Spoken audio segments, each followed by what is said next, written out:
চৰকাৰে কৈছে যে পইচা পাতি তুলিব নালাগে, বস্তু তুলিব নালাগে, তেনেহ'লে ডিচি কোৰ্টে শিৱসাগৰ ডিচি কোৰ্টে আমাৰ সাহায্য শিবিৰলৈ বস্তু পঠিয়াওক, কাৰণ আমি দৈনিক ৩,০০০ মানুহৰ ওপৰত সাহায্য মানে দি আছোঁ। এনেকুৱা কথা বতৰাবোৰ নহ'ব।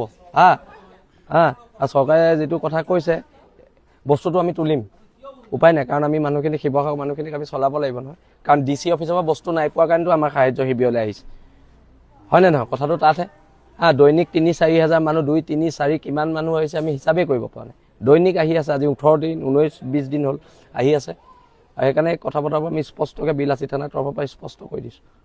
চিধা চিধি কথা, ইয়াত লোক থাকে বিপদৰ সময়ত এতিয়া আৰু এইবিলাক কথা বতৰা শুনিবলৈ নহ'ব। আৰু আমাৰ শিৱসাগৰ ডিচিজন কণা নেকি, তেওঁ আমাৰ ইয়ালৈ তেওঁ নিজে এবাৰ পৰিদৰ্শন কৰিবহি লাগিছিলে। ইমান ডাঙৰ এটা সাহায্য শিবিৰ চলি আছে। ডিচি হেৰি হ'ব লাগিব, কণা হ'ব লাগিব। তেওঁলোকৰ ফালৰ পৰা মাত্ৰ 10 কুইণ্টেল চাউল দিছে। এই কথা বতৰাবোৰ নচলিব। বিপদৰ সময়ত ধেমালি কৰিবলৈ এৰক, মই বাৰে বাৰে কৈ আছোঁ, বিপদৰ সময়ত ধেমালি কৰিবলৈ আৰু উফাই ডাং মৰা কথা ক'বলৈ এৰক। আমি শিৱসাগৰীয়া হয়, আমি স্বাভিমানী শিৱসাগৰীয়া, এই কথা বতৰাবোৰ আমি নুশুনিম।